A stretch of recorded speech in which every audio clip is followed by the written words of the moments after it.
สวัสดีและสบายดีเพื่อนๆทุกคนมื้อนี้เลิกงานมาบ่าวท่อมอยากกินแกงหน่อไม้อีกเลยซื้อหน่อไม้มาแกงกินเอาละกลับมาฮอดห้องเฮาก็มาตั้งหม้อตั้งหยังใส่หน่อไม้ลงไป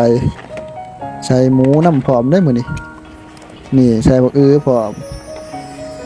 ใส่เห็ดหูหนูแซ่บๆใส่ผักกระเนียงหอมๆลงไปมากินข้าวนำกันทุกคนนี่แกงหน่อไม้มันก็มีหลายสูตรหลายแบบเนาะถ้ากรุงเทพเพิ่นก็สิบ่ใส่ผักกระเนียงได้